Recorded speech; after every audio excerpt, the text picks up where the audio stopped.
We are recording in 5, 4, 3, 2, 1. Hey, level up, level up, level up. All right, we're streaming live. They saw that whole dance. Hey, welcome, welcome, welcome. My name is Mahogany L. Browne, and we are here for the next installment of the No Desk series.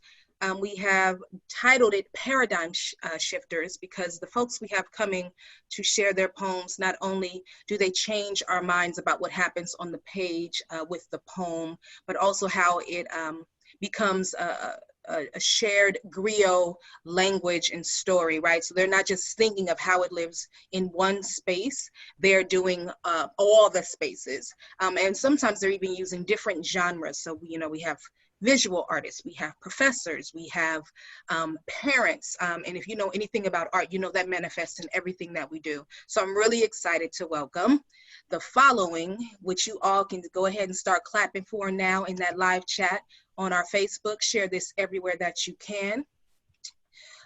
We have Khadijah Queen, Phil K, Douglas Kearney, Jaha Zainabu, Crystal, Valentine, Korim, and Nikki Blak. Give it up for them, give it up for them, give it up for them. Perfect. And I'm gonna make it like this where you just get to see the person who's going to be reading, okay? Good. So our first reader coming up to the stage is Honoree Jeffers. And I mean, stage is in virtual stage. So I need you just take it with a grain of salt what I'm saying. Honoree Fanonne Jeffers was born in 1967 and grew up in Durham, North Carolina and Atlanta, Georgia. Her work examines culture, religion, race, and family. Her first book, The Gospel of Barbecue, won the Stan and Tom Wick Poetry Prize and was a 2001 Patterson Poetry Prize finalist. Her collections include Outlandish Blues, Red Clay Sweet, which received second prize in the Crab Orchard Review's open competition, and The Glory Gets. Today we are celebrating the brand new book that she just put out, celebrating the life of Phyllis Wheatley. So we're very excited to give her time to share all them things. Jeffers has also published fiction in the Indiana Review, the Kenyon Review, the New England Review, and more and more and more. She's a recipient of honors from Rona Jaffe Foundation, the MacDowell Colony, and the Barbara Deming Memorial Fund for Women. Jeffers teaches creative writing at the University of Oklahoma, where she is a boss. Catch up, get with it. Are you ready, Honoree? I am ready. Okay, can't wait to hear what you got. Thank you. Thank you. I'm just real honored to be here. I'm going to read 5 poems and stay within my time. The first 3 poems are of the child who will be renamed Phyllis Wheatley in Africa before she comes across the Atlantic. 2 things you need to know. Yai means mother and Gune means child in the Wolof language of the Gambia, West Africa. First time prayer. Yai and Gune, someplace in the Gambia, circa 1759. The water was preparation. When the mother and her child rose in the morning, no Jesus, the same God, yet with 99 monikers. We have awoken, and all of creation has awoken for Allah, Lord of all the worlds. The bowl, wooden or gourd, was light as water, and faith are heavy. In the century after this mother and child are dead, someone will write about these mornings that the mother poured a ritual for her daughter to remember. This writing someone won't know of ablutions, of giving peace, of purity required before submission, that God's servants had ached all night to be clean. Fracture, West Africa, circa 15th century to 19th century.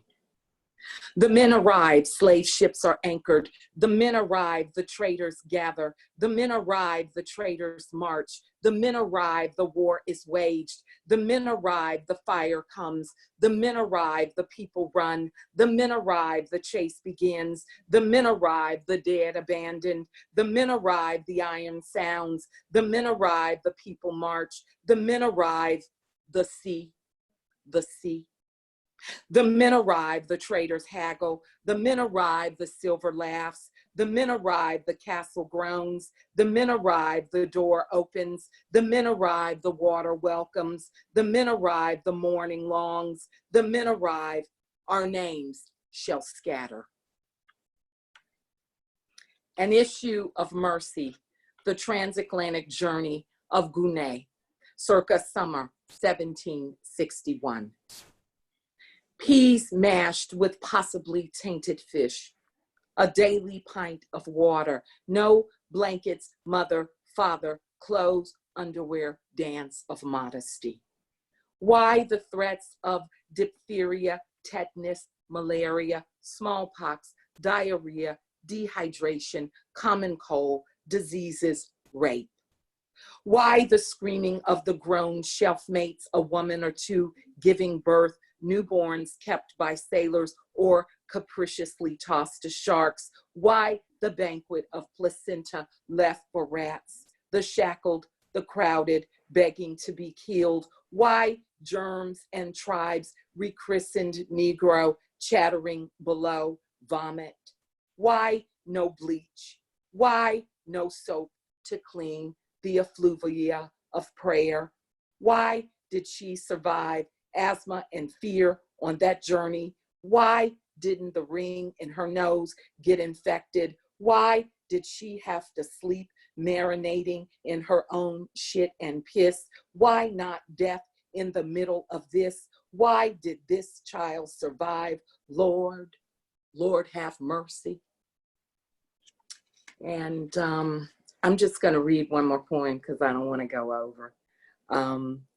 This is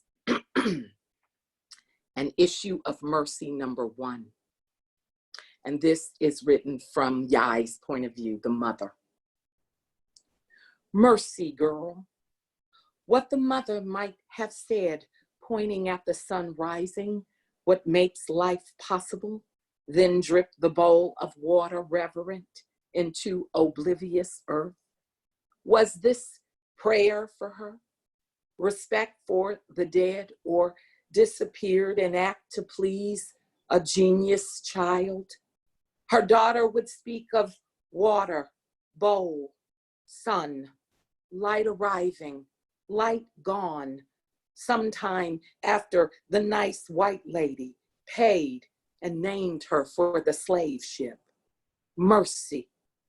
What the child called Phyllis would claim after that sea journey. Journey, let's call it that. Let's lie to each other. Not early descent into madness, naked travail among filth and rats. What got Phyllis over that sea? What kept a stolen daughter? Perhaps it was mercy, dear reader. Mercy, dear brethren. Water, bowl, sun, a mothering, God's milky sound, morning shards, and a mother wondered if her daughter forgot her real name, refused to envision the rest. Baby teeth missing, and somebody wrapping her treasure barely in a dirty carpet. 'Twas mercy. You know the story, how we've lied to each other. Thank you. Can you show us that book? Show us the cover of that beautiful book, and where can we buy it? This is it. Woo, won't he do it? Beautiful. And where can we get it? I'm going to type it in the chat. You can get it everywhere. Amazon, Barnes and Noble, but you can get it for 30% off from my publisher's website, Wesleyan University Press. So, and when Corona is over, I will send people signed book plates if they buy the book. So thank you, Mahogany, for having me here. I appreciate you so much. So excited to celebrate you. I'm buying 2 of them bad boys. So there's that on that. All right. Our next reader, are you ready? Are you sitting at home? Do you feel warmed up? Did you hear what just happened? I know you heard what just happened. I was sweating. It was like church, which makes sense for this to happen on Sunday. So you are welcome. Your next amazing reader is Crystal Valentine, all the way from the Bronx. Internationally known poet, Crystal has traveled across seas, performing on platforms in Paris, Brazil, Botswana, South Africa, and elsewhere. She was named Glamour Magazine's 2016 College Woman of the Year, Teen Vogue's Rising Young Black Thought Leader, and was a recipient of the National Conference of College Women's Study Leaders Women's Distinction Award. Ooh. A Callaloo Fellow, a former New York City Youth Poet Laureate, and author of Not Everything is a Eulogy. Crystal's work has been featured on programming for MSNBC, Blavity, Button Poetry, BET, CNN, the New York Daily News, and more.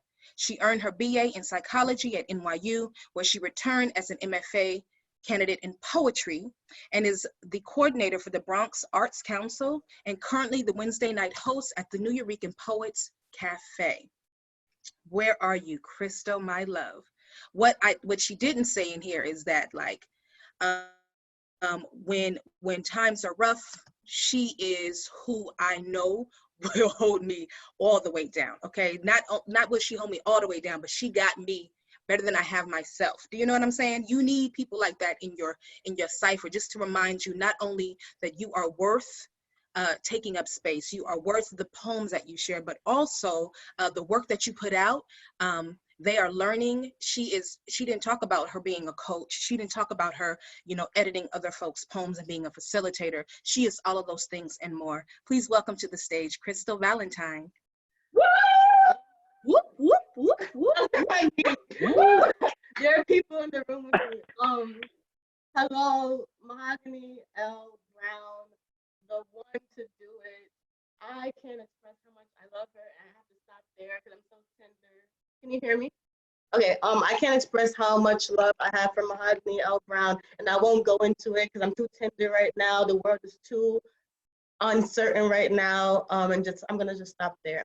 So I'm very happy to be here, and I'm gonna be reading some new poems. I'm very much obsessed with the legend, the god, Tina Turner, and I feel like she doesn't always get the recognition and acknowledgement that she deserves. So I decided to write, and getting all the information from her biopic, What's Love Got to Do with It. I've decided to write some of her songs and other songs that she sung in the voice of the song, speaking to her.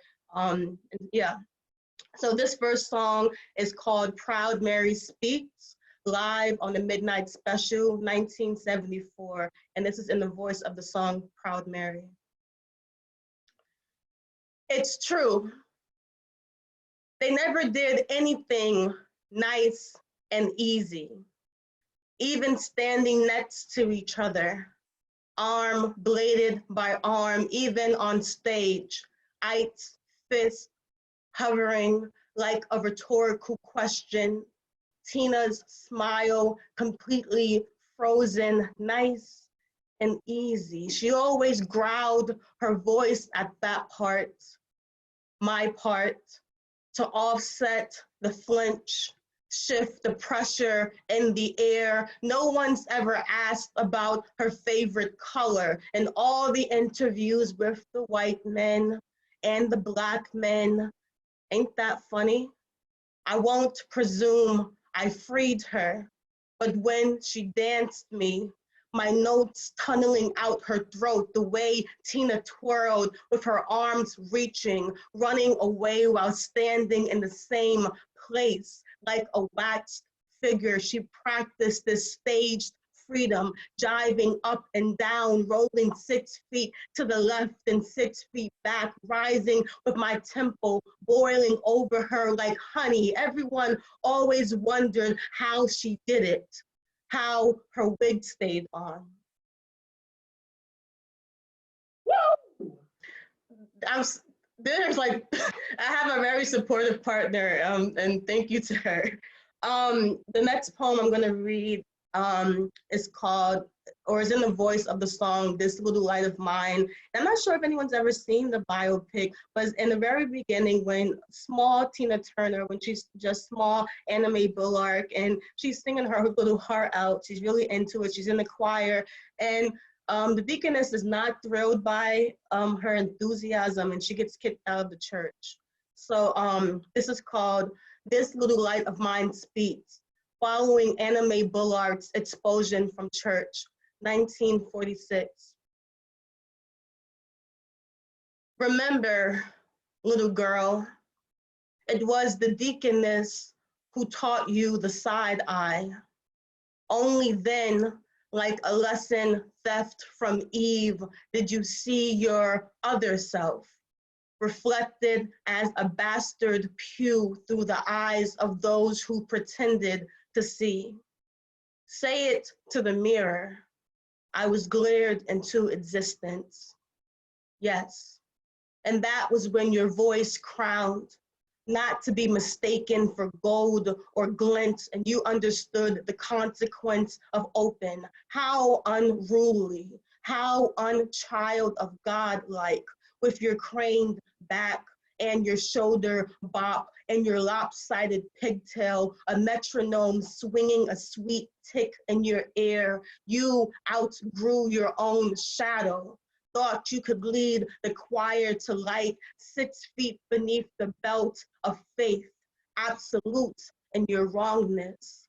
Only then did God pay attention. The next poem that I'm going to read is in conversation with my family, with my mother. Now, I'm not sure about y'all mothers, but my mother taught me how to fight, like literally, like in the literal sense of the word. I was a bullied child, I would say, as an elementary schooler, and I would be like, Mom, they really trying to mess with me. And she'd be like, you better fuck them up. I'm not sure if I can curse there, but you better mess them up. And that was kind of my approach for life. And I'm reading this poem because my mom, you know, she can't get sick in this whole coronavirus, and we are doing everything we can to literally protect her from the virus. So I want to dedicate this to my mom, who taught me how to fight. Logic of brawl. The rules of a fight, according to my mother, are simple. If they hit you, you hit them back, preferably harder, preferably with enough force to white flag an apology, and if not an apology, then at least a tooth. Preferably the canine, the root sword, the blood winner, and if the canine is too stubborn, too spoiled by the cocky hold of gun and jaw, then of course, at that point with your elbow or your knee or just the goodwill of her grace, you make them surrender their entire mouth, reconstruct their entire face. This is only fair, she tells me. This logic of brawl, this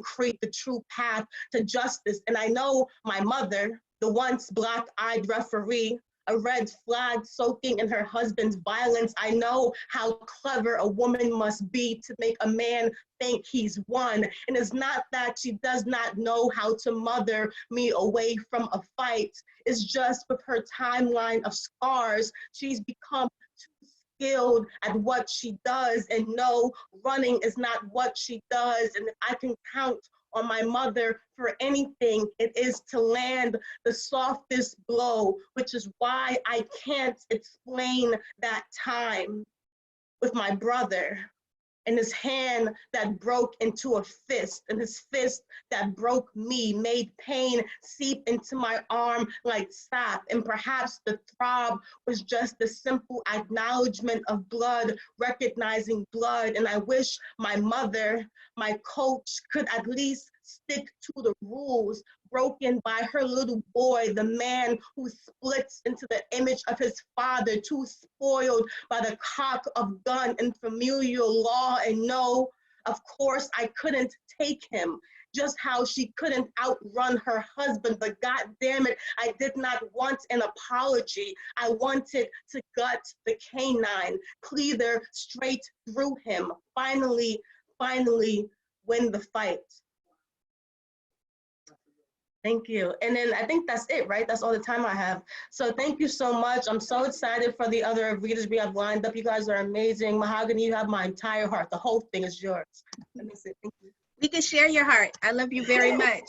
Thank you for making me want to fight for everything right. You killed that, and still that light behind you looks like the halo, which I know you really got. Amen. Amen.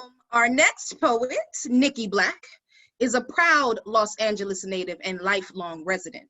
She is the author of 4 volumes of poetry and fiction. Her work has been featured nationally on season 5 of Lexus Verses and Flow. Other poetry performances of note have been her features at the New York Poets Cafe and on NPR, as well as performances at the Poetry Lounge and Fly Poet in Los Angeles. In 2012, she was the finalist in the Ill List Poetry Slam, and in 2014, her unconventional Sestina for Black Girls was published in the anthology Obsession, Sestinas in the 21st Century. She was the only poet whose likeness was depicted in a Michael Massenburg mural in the heart of Leimert Park, as well as a piece recently commissioned for the Metro Expo in Los Angeles. She's been a member of 4 different Southern California Poetry Slam teams and has gone on to compete at the annual National Poetry Slam an equal number of times. She's a mother of 2 girls, Naomi and Rosie, ages 19 and 5. She's an eccentric aunt, lover of animals and baked goods, music enthusiast, radical womanist, and activist. Nikki is currently working on publishing her 3rd full length of poetry, essays, and short stories, and continues to conduct writing workshops and perform nationally. She also has one of the most well regarded, brain trust when it comes to women, feminism, and academia, learning how to not only educate folks on what you know is yours. I mean, you know, we're in a time of appropriation, especially with the TikTok. So she's the one, if you want to learn how to have a discussion about your ownness, you go to her Patreon account and get learned up, okay? She has a syllabus ready for you every week. She's the one. Welcome to our stage, Nikki Blak. Thank you, Mahogany. Oh my God. Oh, and I must say, what? She's also the one that taught me about the red lipstick for the brown skinned Black girl. Thank you. Thank you. You are welcome. Well, my mom taught me about the red lipstick for the brown skinned Black girl. So Diane, and I'm sure her mother before her. So, you know, there we go. Womanism. We just passing it down. I'm just going to jump into some poems. He gonna read this and think it's about him. Other one gonna hear this and think it's about him. You gonna see this and think it's about you. This is the most thinking y'all ever done. Never mind, you ain't the one I'm coming for, but I can come once more if you must be muse, but I wasn't thinking about you. This particular shade wasn't made with you in mind. It ain't yours to catch, not yet. I ain't said your name. Don't make me regret restraint. Don't tempt me to act like I ain't home trained, like I ain't got a mama who raised me higher than the creek rise, like I don't know God, like I ain't got a single lick of sense. He gonna see my lipstick, think I wore it for him. Other one gonna see my lipstick, think I wore it for him. You gonna see my lipstick, think I wore it for you. Giving a fuck about what a man might like ain't something I do. You confused. I come through, pulled up because my mama taught me to stunt, because I know I'm fine as hell, because I do what I want, because I'm flyer than you, because I put you on, because I've been grown woman, been brilliant, been resourceful, been resilient, been raising folks, been teaching babies, been running shit, you seen it. I could put you on my back. I would not break a sweat. I make this shit look easy, you struggling. You ain't gonna make it. Keep looking for an opportunity, that's your talent. Invent meaning where there is none. That's fun for you. Reach for a line that might pertain to you. It gives you something to do. Keep assuming shit that couldn't possibly be about you is somehow in fact about you. That's cute. Meanwhile, Earth turns and she don't need you. Expert. Broke Pangea like I hurt feelings. I will drink your tears. I will crash your heart. You call me with some bullshit. You text me with some foolishness. Better stay about my DMs. Had to block you again. Boy, you pay too much attention to my business. Imagine a world in which you would mind your own. This shit ain't real. It has no pulse in it. It is not a sculpture of cells. It is a ship that has sailed. It is a wreck. This shit is for sale. It is prepackaged. It is homogenized. It is GMO. It is placebo. It is. Your hypochondriac ways come to finesse you out of your dress, ladies. This shit ain't love.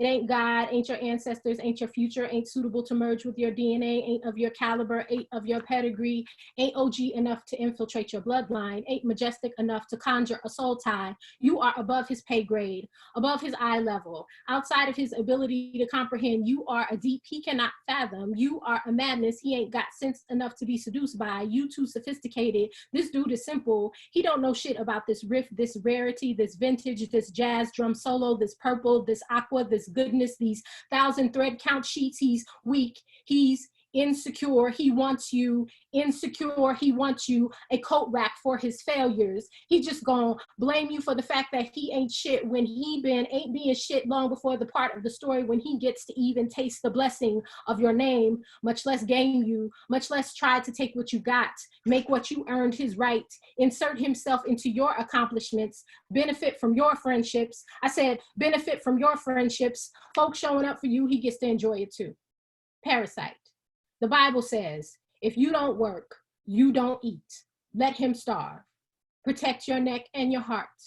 He gonna come for you angry. You ain't got his back. Good, he mad. Hegemony got him in his feelings. He better learn the deal. Male privilege, I got an answer for that. Masculinity so fragile, I got a hammer for that. This shit ain't shit. This dude ain't man. He ain't woman enough. He ain't king. You king. You tell him to eat your nuts. You tell him to suck your dick. You tell him to run you your money, to jump to the moon, to lasso it down for you, to jump once more, and he damn well not dare come down till you tell him to. So, that's that poem. Oh, I'm sorry. Oh my God, I'm losing over here. This is masculinity. I got a hammer for that. I'm sorry. Go on. You can feel free to smash the patriarchy. This poem is called Spare Parts. I was supposed to first of all be all timing my set so that I didn't go over time, but this poem is called Spare Parts. I never ever read it, so I'm going to share it with you today. You swallowed it in one gulp, but it was not easy. Kicking and snaring, it dove into your belly, whistled all the way down, plunk went your heart. Like a pebble finding water in parts of a well unknown. It bobbed up and down, it swam a little while, it got bored, it grew tired. It asked to be let out, politely at first, more urgent when you didn't answer, angry when you ignored it for hours, aggressive, and then it fell silent, took to floating like a dead body in a lake. Finally, you can enjoy your full belly in peace. You know what it is to go hungry. You swore you never would again, as long as you've got spare parts. Let's see. I'm gonna do like just a couple more and then I will get out of your hair. This poem is called Pathology. We never told you how we opened our arms and enveloped an entire city, made skyscrapers kneel, and how their architectural angles and tinted glass open mouth kissed us back like savages, thirsty for our blood, drank us to ash. We never told you how. We forgave it anyway. We stayed with our necks to it, gave it soft bellies to part into a sea red with human, our chests without armor, ran our tongues along its cables, hooked our claws to its bones, and beat a lullaby into its palm, constant and perfect as a blueprint. We never told you how we got here, perched on top of this charred skeleton, a memory of a bridge, its ruins still, exhaling smoke into the atmosphere, its spirit ripe with indecision, just as willing to haunt as it is to lie down forever. Our eyes still lit torches, so many and unblinking the sky went blind. We never told you about the scrape of hips against metal and the light show of angry sparks it creates. We never told you how we had to remind ourselves that we are still alive, how we had to jumpstart these hearts several times, And even then, how the engine died on the deserted road, how we lost count of the unmarked graves, how we had to ride the train, and the unforgivable things we did to pay for the ticket. We never told you how we found enough hands to untie ourselves, how we traded limbs for freedom, how we stained our lips this particular shade of wrath. It is a bad story. Your tornado ears will swallow it, rearrange it, vomit its entire distorted text into an empty field, drop it onto someone's house, destroy a life with it, heavy as it is. It is because we love cannibalistic, eat our prey alive, messy. It is because we clean the bones, we cut new teeth in rows, we sanctuary broken. So carnivorous we are. If you could only imagine, we would bite our own reflections if the mirror would just let us in. And I will conclude with this poem. I read it almost every time I read. I don't know, it's just my favorite and always appropriate. It's called Some Days.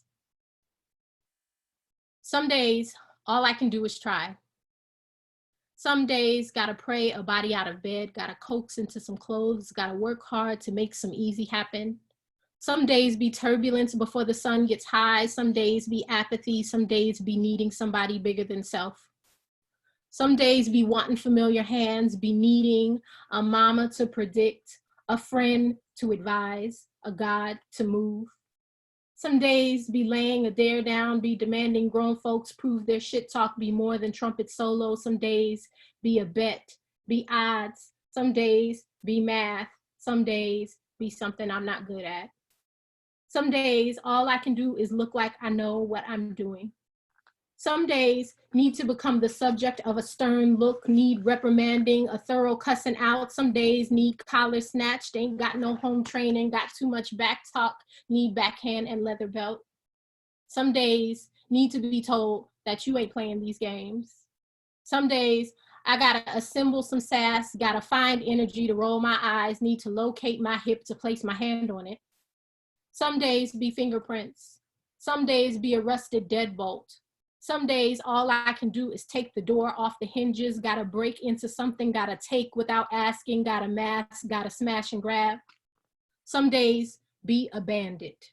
Some days be bulletproof glass. Some days take a hostage, brandish a weapon, keep a motor running, be getting away. Some days be a threat. Some days won't be brought to justice. Some days, all I can do is armor. All I can do is bandage. Gotta set a bone, gotta be my own surgeon, gotta scalpel and stitch. Some days be in want of anesthesia. Some days be a wound talking. Some days be salt, be a 40-day flood, be a 40-year wilderness in Egypt. Some days be a sea splitting in two. Some days, all I can do is wait and see. Some days be a road to marry feet to, a horizon for eyes, a promise that will not break itself. Some days all I can do is try, and every time it is more than enough.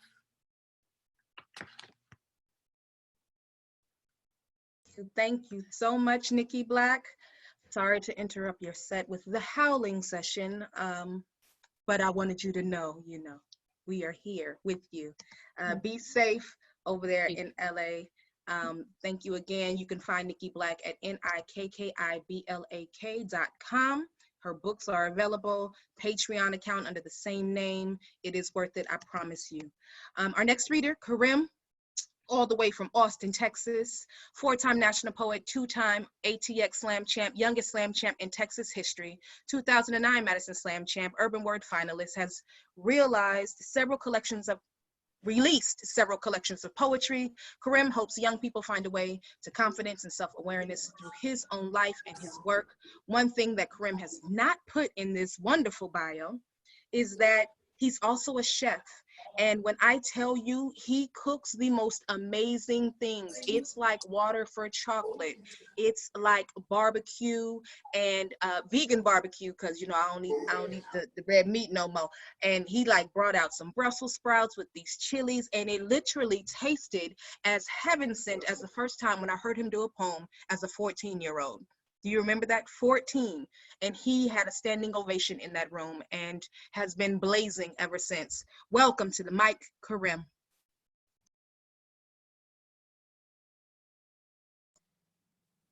Hey, what's going on? Everybody hear me? Yeah. All right. So I'm gonna just read a few poems. Hope that everybody in the midst of all of this is staying strong and using this time to kind of self-reflect.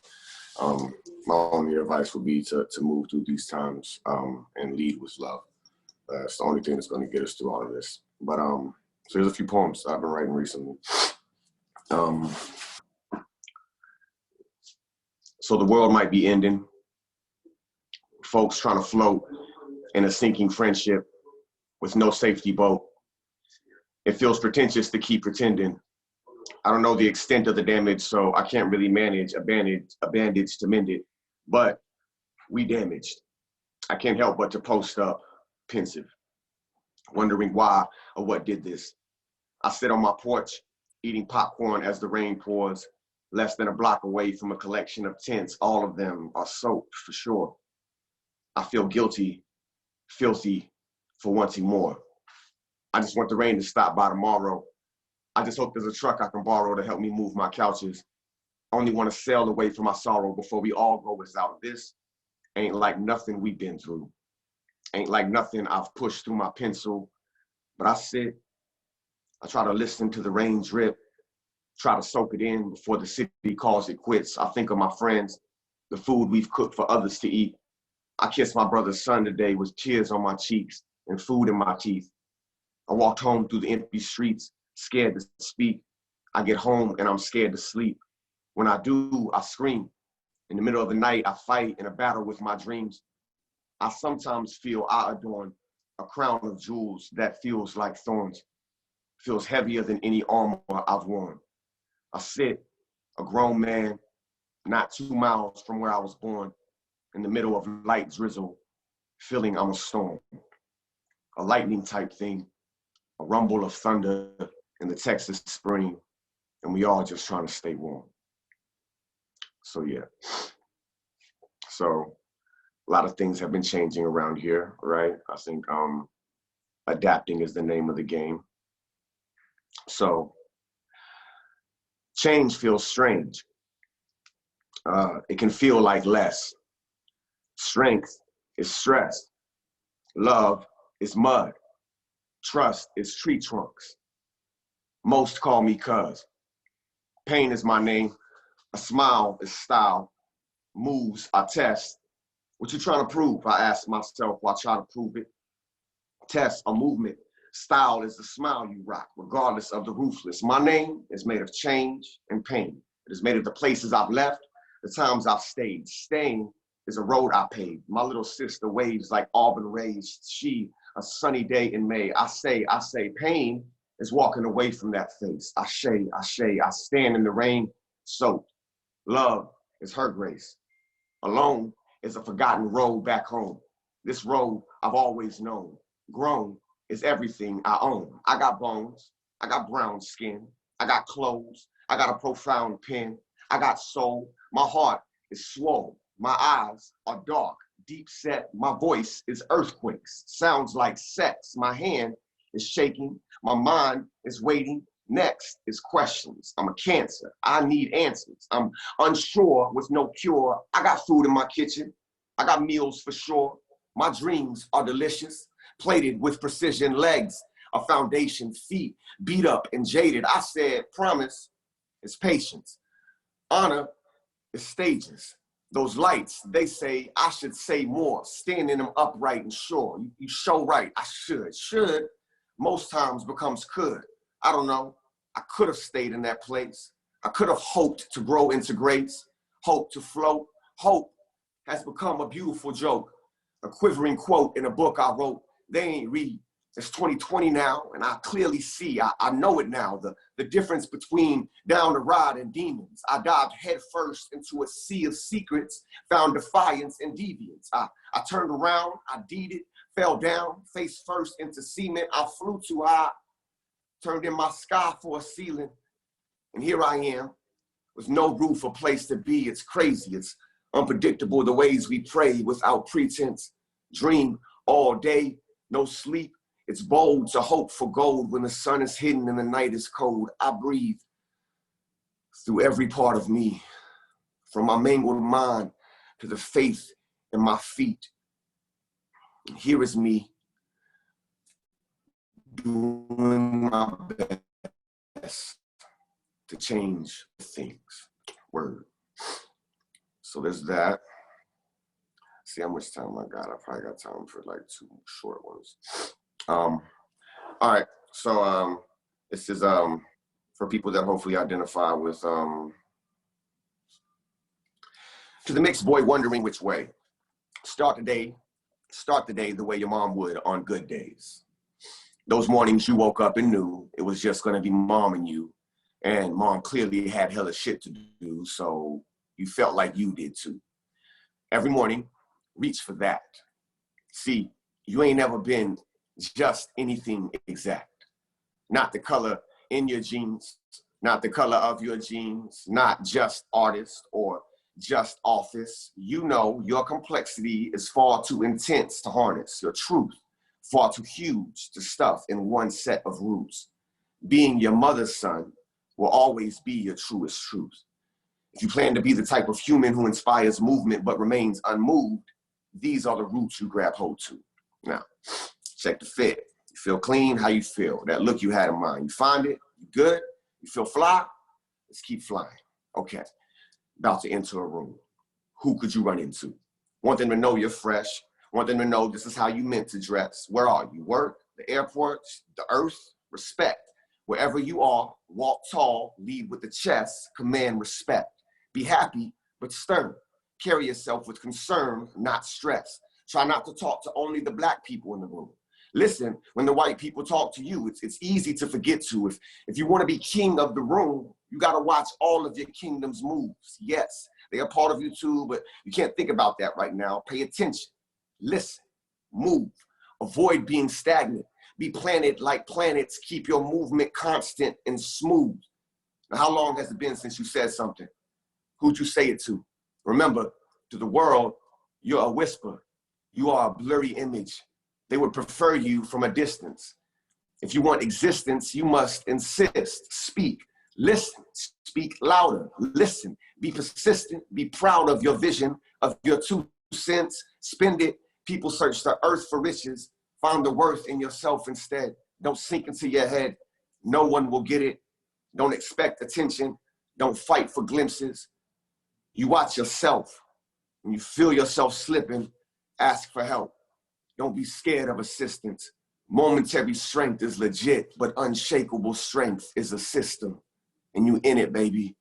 Lift yourself up. Be risen. The true gift is in the wisdom. Let others fight for the fish you give them. You keep fishing. Word. I do one more? Got time for one more? Is it short? Yeah, it's kind of short. Yeah, it's real short, I promise. Okay, go for it. All right, I love you. Hell yeah. I love you, Mo, so much. I'm gonna name my son Rhythm. Teach him to listen. I'll name my daughter after the sun, and I'll teach her to glisten. They will know the gifts at any positions they sit in. They will know life. Times I did it right, times I was wicked. I will tell them so they know truth. I will not look to them for repentance. I'll teach them the right to record their vision. Know you and know your story so no one can tell you different. I'd say Rhythm, life is a movement. Remain moving with it. Shit ain't always gonna be okay, and that's okay if you get it. By it, I mean the current mixture of circumstance, chance, but mostly your decisions. Did today tell you something? What did it say, son? Did you listen?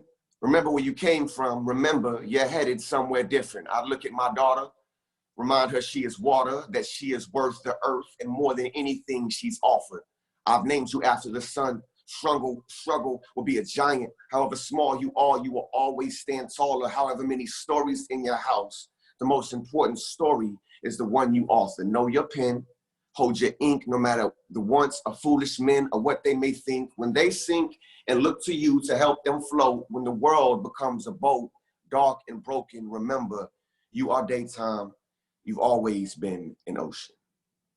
Thank you, guys. Keep your head up, stay strong, lead with love. Thank you, Thank you, Mo. Korim. Beautiful work. I love you always. Thank you, thank you, thank you.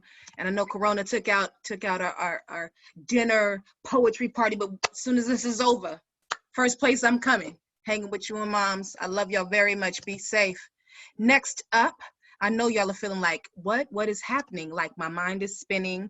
I want to eat carbs. I want to eat a whole bunch of bread. I want to eat a whole bunch. I know this kind of poetry feels like the sustenance, right? And it makes you feel like I'm hungry again and again. And we are going to feed you more and more poems. Hey, friend, we see him in the background. It's all good, cousin. So we have Khadijah Queen coming up, the author of 5 books and 4 chapbooks of innovative poetry. When I talked about paradigm shifting, she was in my forefront. She is a leader when it comes to thinking about how we're going to put these poems and archive them for our future.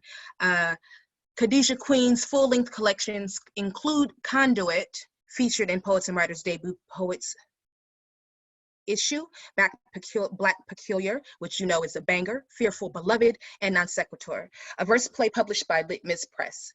Non Sequitur won the 2014 Leslie Scalapino Award for Innovative Performance Writing and was staged by theater company The Relationship at Theater Lab in NYC in 2015. Individual poems and prose appear in The Fence, Tin House Poetry, American Poetry Review, Jubilee, Fire and Ink, a social action anthology, and Wildly Elsewhere. Her 5th book, I'm So Fine, a list of famous men and what I had on, was a finalist for the National Poetry Series, and more.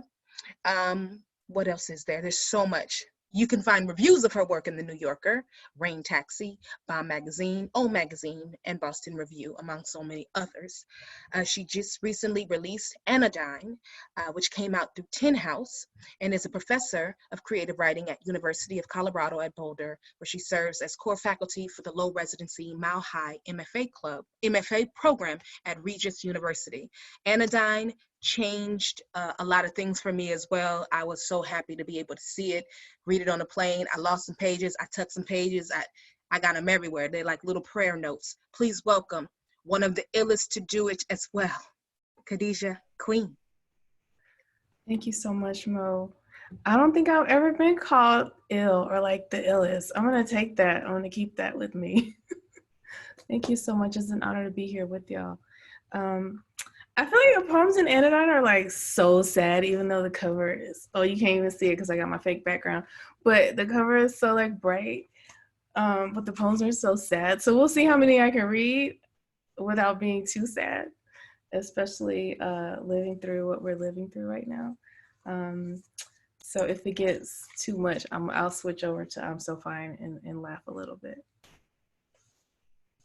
This is Antediluvian. Where were you when the truth disappeared, or when the truth battered us and we pretended fear fell from the ripped pillow of our sky instead of rising up from the one clear place of us?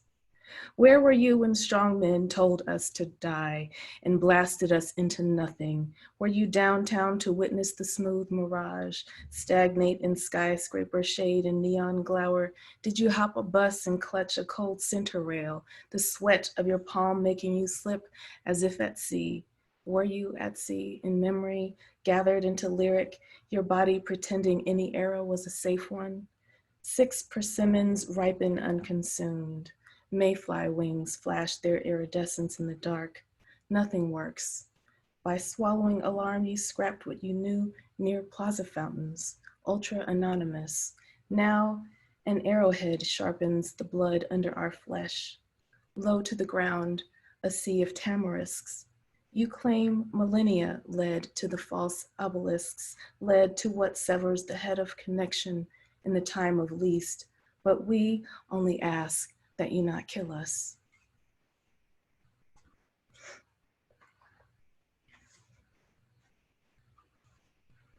In the event of an apocalypse, be ready to die. But do also remember galleries, gardens, herbaria, repositories of beauty now ruined to find exquisite, untidy, untended loveliness of the forsaken, of dirt-studded and mold-streaked treasures that no longer belong to anyone alive, overrunning and overflowingly unkempt monuments to the disappeared. Chronicle the heroes and mothers, artisans who went to the end of the line, protectors and cowards. Remember when pain was not to be seen or looked at, but institutionalized, invisible, unspoken, transformed but not really transformed, covered up with made-up valor or resilience. Some people are not worth saving, no one wants to say, but they say it in judgment. They say it in looking away. They say it in staying safe in a lane created by someone afraid of losing ground, thinking, I doubt we're much to look at as we swallow what has to hurt until we can sing sharp as blades. Aiming for the sensational as we settle for the ordinary, avoiding evidence of suffering at all costs and reach clone-like into the ground as aspen roots, or slide feet first down a soft slope, wet, cold, but the faith to fall toward the unseen, the bleak of most memory. Call it elusive. Call it the fantasy to end all fantasies, awaiting fatality, blight of both education and habit. Warned inert, we could watch ourselves, foolish, lose it all.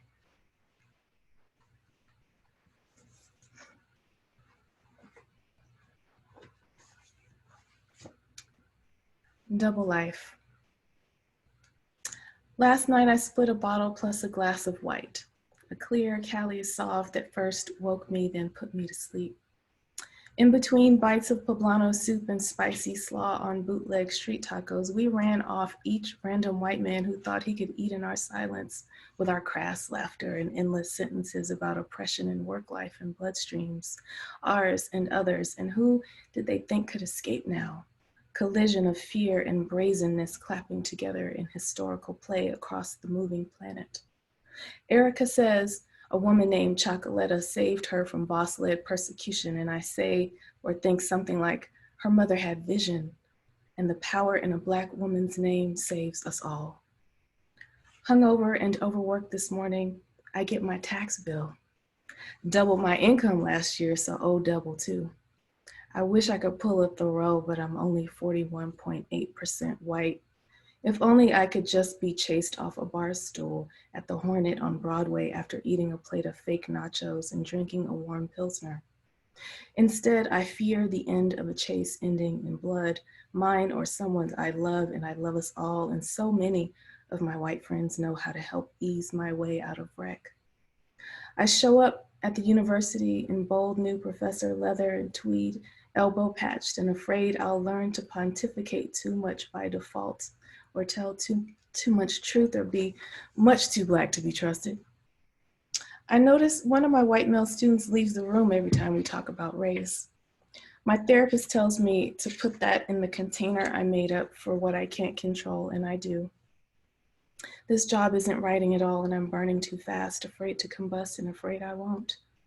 For dessert, we split peach cobbler topped with vanilla ice cream. I'm so hungry right now. Can I just say that? I wish I had some peach cobbler. I ain't got no peaches in here. For dessert, we split peach cobbler topped with vanilla ice cream.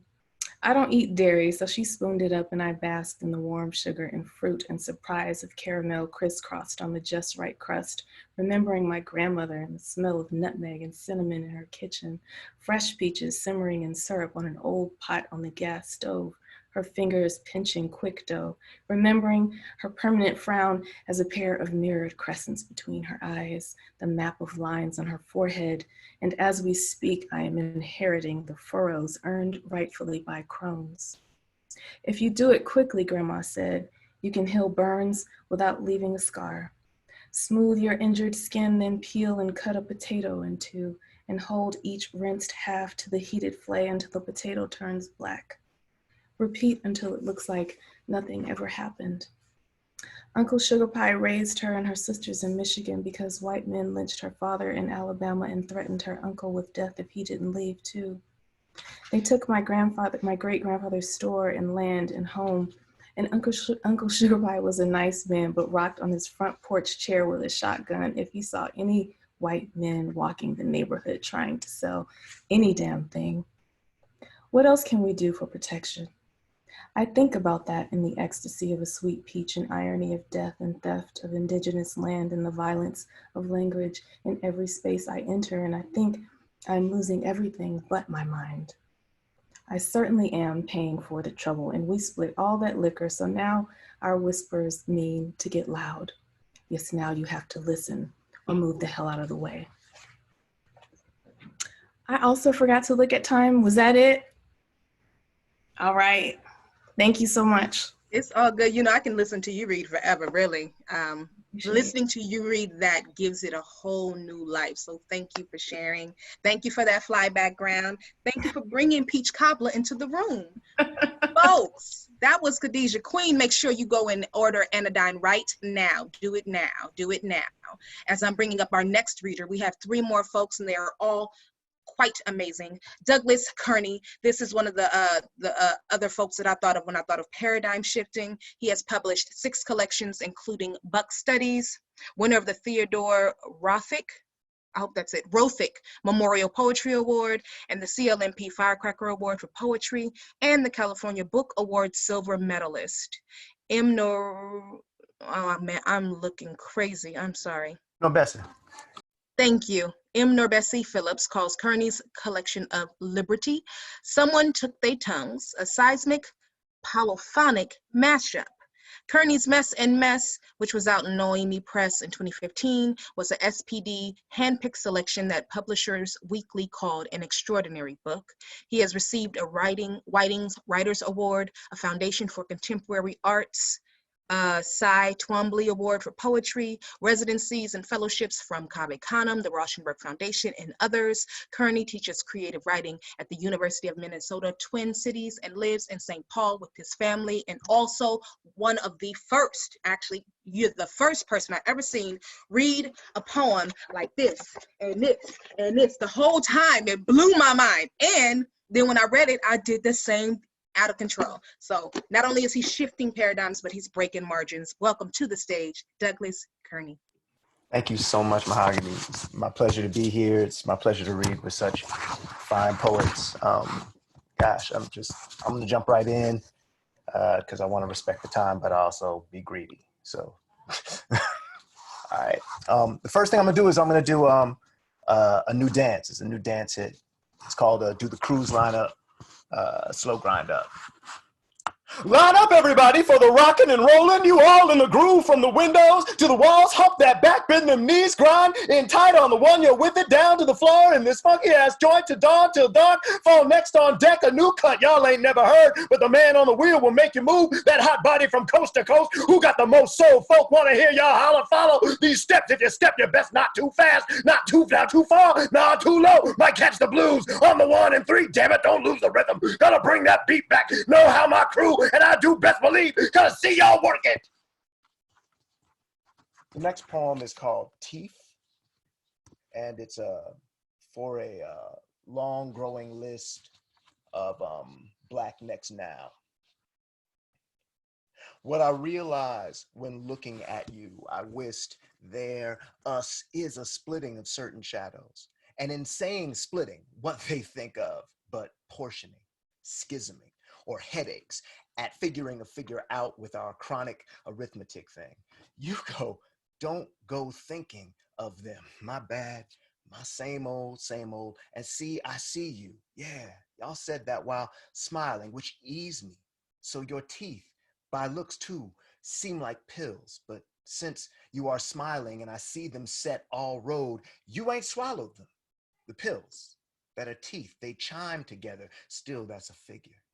I figure if I could have done anything ere, maybe I could have swallowed that other them we aren't to think on and left no nothing for y'all to get as ill when I'd go, right? So before y'all, perhaps I wouldn't have spit none of them out even. But now you have stopped smiling, so have I. And y'all all, for real though, stop thinking about them. I'm sorry. They take so much of my mind. I'm sorry. I start instead a story of a speculative physics. So it don't begin once upon a time. No, no, no. It goes, what has to happen was, and in this story, shadow don't see light as what must happen for praxis. At this, your lips part some, like a smile soon come back, only now, no, no, so many of your teeth missing. I'm gonna read this, another poem. It's called Property Values. And I mean, it's like, you know, we all here in a hunker, well, many people are probably in a hunker, and people are always like, I can't believe that people would put profits over people. And I'm like, what country you been living in?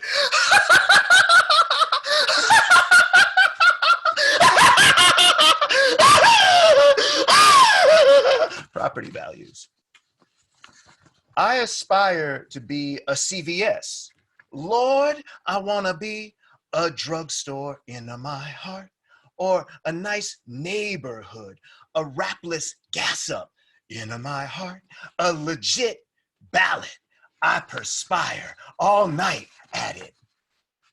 That my sweat, alchemical, of shit makes gold, factual. Consider spent plantation dirt, arena turf, recording booth. What transmogrifies these sans my properties? If it could, it shouldn't have been bottled. Me, I transsued this solvent, sun up to you know when, and then turn up as you know what. When it come time for one time to calm or gun sunshine through us bin crying hues, mustn't the copper figure, were its heart full of mouthwash, hair care products, and miscellaneous cheap electronics, why Lord, my escalators would all descend, and all for sale would glisten. Dance break.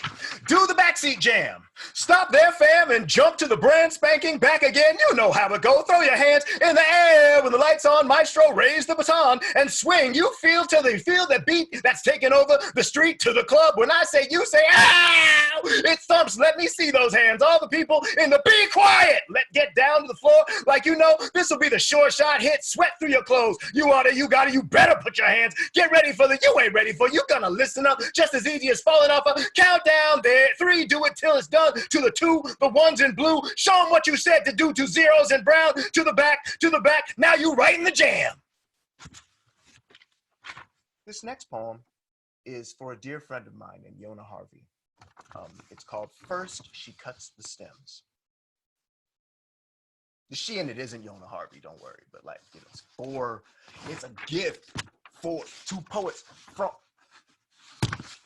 First, she cuts the stems. Systems are the end of a rope, and the rope measure and border between out, in.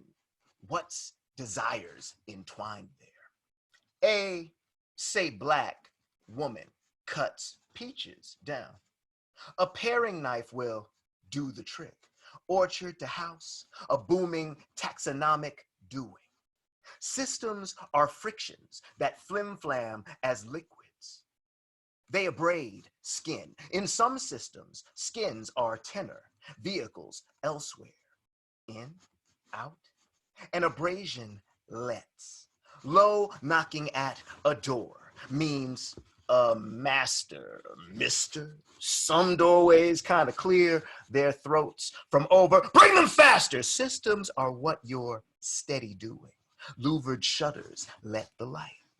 A metonym for how out outside or inside in? Well, Christ, gal, it's hot as hell. Some windows kind of roll their eyes.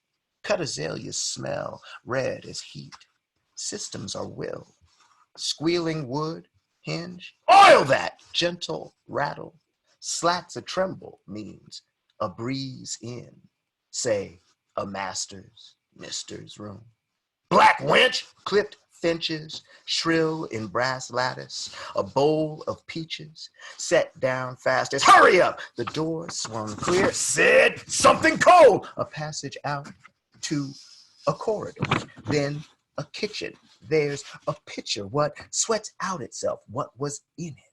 Some kitchens kind of slit their skins. What was in, then come undone. Systems are when the, say, Black woman cut, a paring knife will do, then drop the stems, entangled, jutting out the kitchen bin. Some houses kind of suck their teeth. The pitcher she pours in a cup, fluid. Be so stupid! Finches, azaleas, rendered pets, decor for those for whom some systems are maintained. Lazy, a paring knife will. And what are you doing? Calls of finches. The walls flinch. With that, red ass. The bowl full of peaches, pell-mell, while the breezes, cooling sweetness.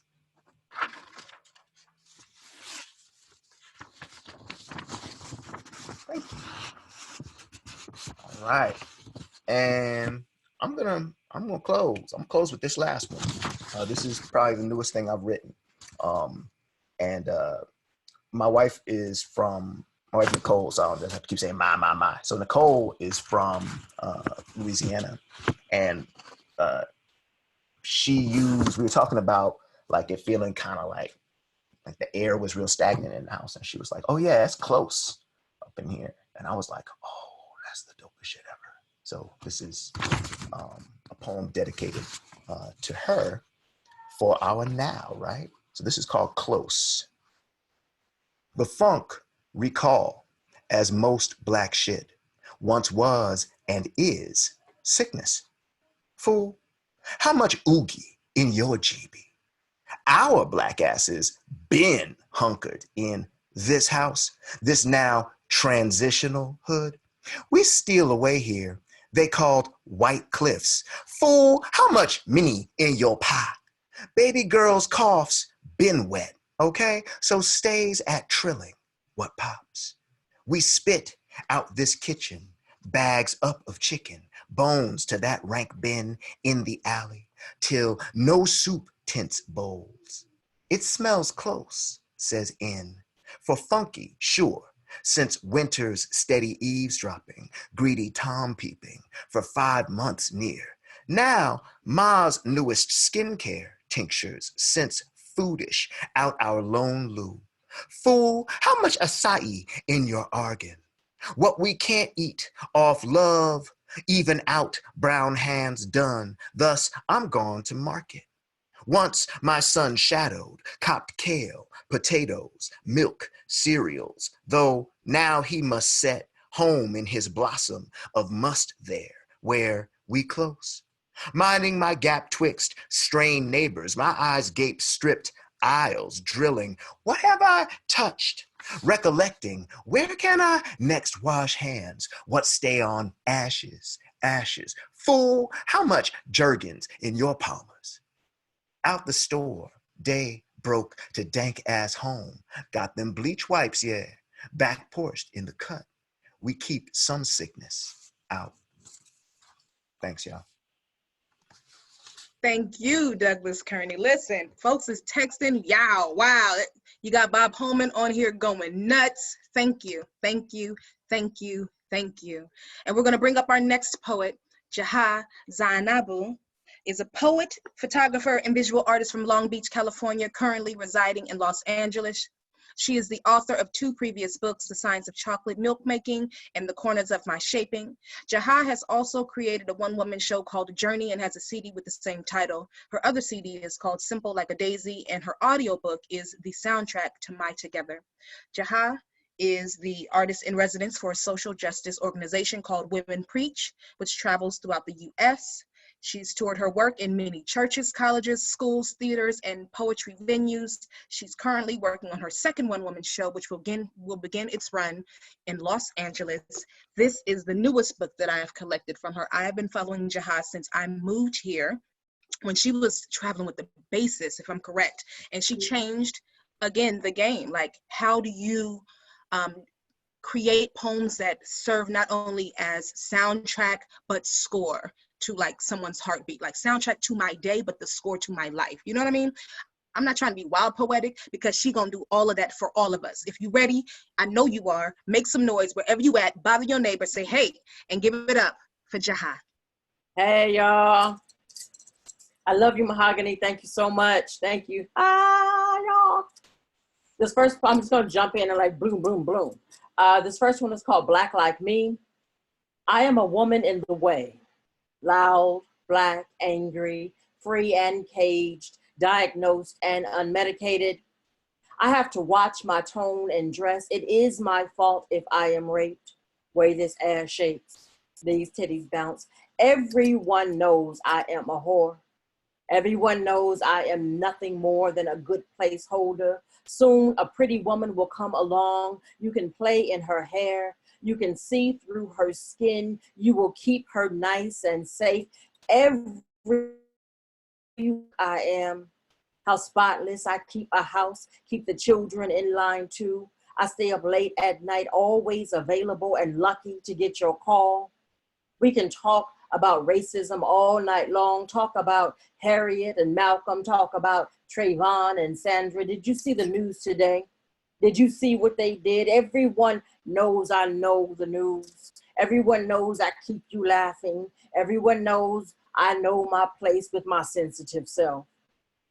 With my always taking things to personal self, my extra self, my silly acting self. Everyone knows how emotional I am.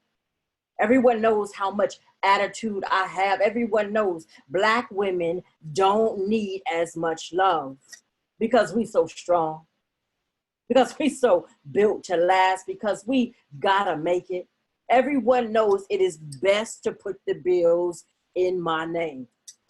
Everyone knows I keep a few extra dollars. I keep a dime in my purse. Everyone knows my money, your money too. Everyone knows I entertain well, can keep a smile on my face, a song in my throat, a dance between my toes. Everyone knows bruises don't show up on me.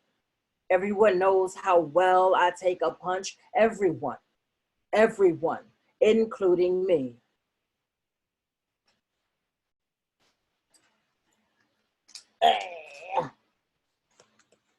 Yiggy. Thank you. This next one is a run-on for Sabrina Fulton and other mothers when a t-shirt is not enough. Sabrina Fulton cannot carry her grief to the white woman at the phone company and explain that a man killed her son and got away with it because who cares about Black boys anyway? And even though the story is no longer on the news, his picture is still on the coffee table next to the Bible and the Vogue bags and the bills. And is it possible to get an extension on the mortgage and the car payments because sleeping on the couch for a month straight and going nowhere fast shouldn't cost as much anyway, right?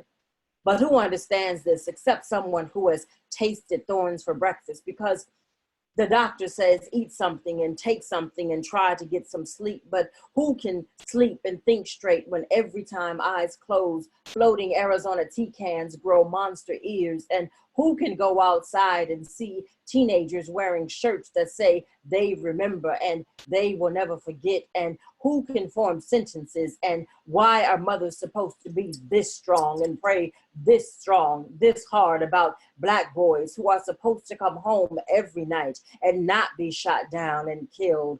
Our Black boys and our Black girls, and where are our girls' faces on shirts? And why are shirts so necessary? And and dead babies are not fashion, and our children are supposed to live.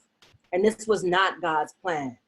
And what God would plan this, and what God would need an angel so badly, it would have to take hours and these. And how could anyone need a writing prompt now when there are babies' lives to save and streets to walk down and teachers to meet with and women's bodies found dead in Atlanta, and are white boys and girls needed in heaven too?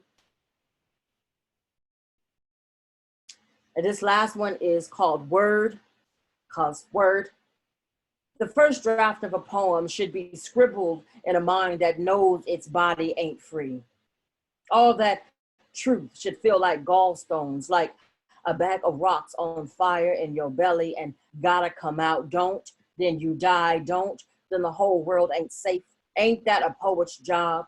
Sweep this world up clean as it can get. A poem should be ugly, should start off wrinkled and loud and innocent and bloody, should taste like Flint water, should be dense as Georgia dirt, opaque as LA sky. A poem should leave traces all up over your carpet, all up on your couch. All these babies dying, some killing their own selves, women missing every day. Police ain't never been no good. Even a happy poem got pulp. Even a love poem got seeds. A poem should have lines carved out, should ask a question it can't answer. It should solve an old problem, should dare you to dream a world outside your little old life, should make you remember that hell is here, heaven too, heaven right here too. A poem should tell you ain't no life easy. My grandmother, 5 times great, was a slave on this good land, probably picked cotton, probably forced to have some white man's child, maybe died tied to a tree, never knowing her own good name. A poem should take you back, make you wonder if your nightmare ain't really a memory. A poem should sit with you on the bus stop on a rainy late night and wonder if Jesus see all this, should ask what's taking him so long. Oh, you ain't ready. You ain't ready. Ain't ready to wonder. Ain't ready to wonder if God and the devil done had theyselves one good old laugh. Oh, I tell you, a poem should offer you its hand to squeeze while you release clots and boils and flesh, one story at a time. Oh, why you do that? Whoa, it's happening right now in my house. It is church. I'm losing it. I'm like, do you see me? It's Jaha. I can't wait to get back home. I love you so much. Thank you. Thank you for, again, making the service occur, okay? And our final reader of this event is a great friend. It's a great man. Phil K has a short bio, which I'm not reading. I'm reading the long one. So Phil K is a Japanese-American artist. His work has been featured in settings ranging from the New Yorker to the Museum of Modern Art in New York City and viewed millions of times online. He has performed his original poetry in 20 countries. He didn't list all of them because listen, and was invited to open for His Holiness the Dalai Lama. Did you hear me? You heard what I said, the Dalai Lama, for the celebration of his 80th birthday. He's a co-director of Project Voice, an organization that partners with schools to bring poetry to the classroom. He is an NPS finalist and 2-time recipient of the National College Poetry Slam Award, which is CUPSI, pushing the art forward, given for the outstanding innovation in the art of performance poetry. A former teacher of weekly poetry workshops in maximum security prisons, Phil was the head coordinator of Space in Prisons for the Arts and Creative Expression. His book, Date and Time, was published in 2018 with Button Poetry. When not on the road, Phil spends his time watching movies, using 90s slang, and quietly wondering to himself what the dealio is. He definitely is another person, one of the best glowing mains around, but also uses his poetry, uses his platform to connect spaces that most would forget about. Please welcome to the stage our final reader, Phil K. Thank you so much, Mahogany. Thank you so much to all of you who read. What a reading. That really elevated my Sunday afternoon, Sunday evening, and has warmed my heart. I'm gonna do some poems here for y'all and get out of your hair too. This is called Internet Speaks Back to the Author. Tell me what you want. Every door you enter, I will let you in. My friend Rihanna said that. You want to see her? Here she is. Parts of herself she never meant to show you, but I got them for you. Is that too much? Are you upset with me? Here. A man belly flopping onto a lake, a goat climbing on people doing yoga, a baby crying hysterically and now laughing, a magician revealing his tricks, a photo of your old best friend who called you 3 days ago. Don't call him now. Let me show you him. You like it better that way. Look how you two got dressed up together that Halloween. He doesn't want to do that anymore. Except with me, I won't let him change. I promised. Here, a woman you kissed 2 nights ago. She was recently in Florida. It was colder than she expected. Here, her mother, 2 huskies, little brother's graduation, view from her old apartment, best sushi she's ever had, her bestie, bestie's favorite bar, bestie's untouched birthday cake, bestie's new boyfriend, bestie's trip to Chicago, bestie's photo under the beam, bestie's girls' weekend. It's okay. She wants it to show me. Here, the woman you loved years ago. See? The marigold of her drink she had on her honeymoon? You don't like sweet drinks, right? Don't leave. Let's go to the temple. What an architect you've become. There you are, your face wonderfully frozen, your funny joke that took you so long, but I'll never tell. You're here safe with me. Thanks, y'all. I want to read, there's a poem I wrote before all this, which was about getting sick. And then after all this happened, I got, I kind of came down with a little innocent cold, thank God, but also kind of brought me back to all this. So I'm going to read both of those. It's called Sick Day. Sick Day, 1998. Game Boy so hard, 4 fresh double A's day. Actual illness optional, though not recommended. Maury, Ricky, and Montel day. Jerry Springer between the breaks day. Mom make you eat soup or bananas or rice day. You asked for pizza day. She raises her eyebrows. Quickly put your hand to your forehead day. Mom at work day. Third eye blind through the living room speakers day. Air guitar solo. Stage dive into the sofa and the crowd goes wild day. Come home and asks if you feel better. Yes, much better day. 2018. Mostly the white ceiling and sweat, tidal, drying and welling damp with the movement of some forgotten moon. The bedside clock doesn't specify AM or PM, which only now occurs a design flaw. No chorus of gentle skeptics to sway with a splintered voice, though you still gutter something from your throat. So loud you first worry, then hope the neighbors might notice. Only silence.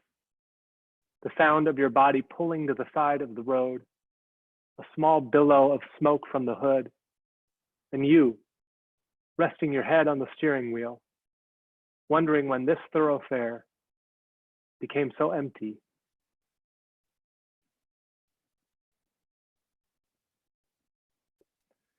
Sick Day, March 2020. Yesterday, because I was still feeling run down, physically, otherwise, took one. Sick day, odd thing, now. City sick, tired, wrestled to the ground for the first time since I have lived here. Did not have to tell anyone I can't make it. No one wondering where I am, asking about my little life in the big city. Instead, just did not write my poem. Ate canned soup instead of reheated pasta. Can I stay home from home today? Tended to my small garden of control. Decided it was finally the day to clean out my inbox. So sorry this got lost in the shuffle. Now it's my turn to apologize. Wow, just seeing this now. That easy pretend, the counterfeit belonging. I'm so sorry. You must have been waiting for me. You must have been worried, sick.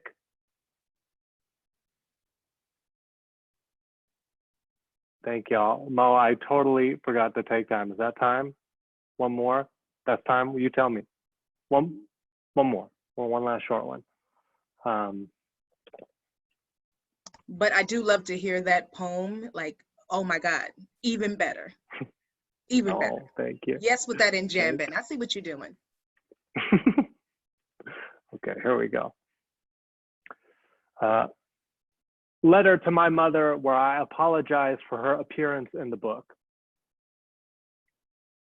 The gilded frame on your mantle, the photograph of my tiny body, newly pressed khakis, a sweater that matched the season, leather boat shoes. Other mothers would tell you, what a dapper young man you have. As if I rummaged through the oak dresser myself, stood my 5-year-old body in front of the closet mirror. This will not do. No one acknowledged it was your work, or more impressive, your imagination. A boy cut from an American catalog you found in a doctor's office in Tokyo, or even your hands, traveling an entire ocean away from your family to be here in America, keep tying my shoelaces made purely of leather that keep coming undone.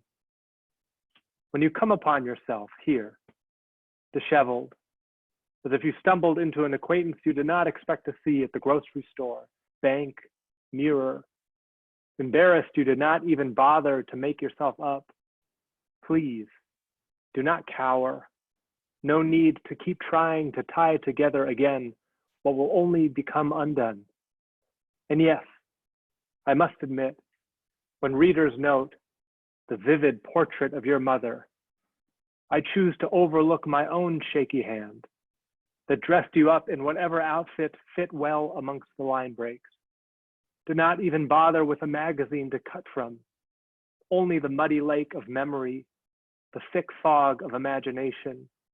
But please, mother, even if it does not look exactly like you, do us both the quiet grace of acknowledgement. Know that occasionally, when I'm visiting home, friends point at the photograph of me on your mantle and laugh. I say, I honestly don't even recognize that kid. Though it is painfully obvious, it is me. Thank you all so much. Thank you to every single one of you. Please make some noise for all of our readers today. Phil K, Honoree, Fanonne Jeffers, Crystal Valentine, Douglas Kearney, Jaha Zainabu, Khadijah Queen, Korim, and Nikki Blak. Oh my goodness, how good do you feel? Do you feel like I feel? I feel great. I feel good. So good. I want you to go buy books. You already bought one already because you're that kind of person. I want you to go buy another book for somebody else who didn't get to see this. We're going to leave this link up on this page. Share it far and wide. The Bowery Poetry, shout out to Bob for asking me to come on board and do some things because we were looking to centralize, especially during this time. So everything that you see, if it's not low cost, it's free. All right. Tomorrow we have an open mic hosted by someone all the way out in the West Coast, Yasmin Monique Watkins. Love you too. We have our Monday writing workshop for free. So IG Live for that. You can find all the information on Instagram. And the writing workshop, you need the Zoom link to get in. Today's the last day to sign up. That's with Theo Ganji. It's called Writing Dystopia in a Time of Dystopia. He has a new book coming out with Simon & Schuster. He's the director of creative writing at St. Francis College in Brooklyn. It's a look, you know what I'm saying? Like at the end of the day, we're just trying to make sure that this art remains possible and accessible. And if you have ideas, you want to do shows, people have hit me up on the back end. They hit up our team. Keep giving us ideas and let us know what you want to do. If you want to be involved, if you want to curate, we love and we want to extend space to you. So reach out, stay safe, drink water, and give it up for ourselves for being here, for taking up space with each other and sharing these good vibes. I'm about to go get some more water and some elderberry. I love y'all very much. Thank y'all so much. Peace.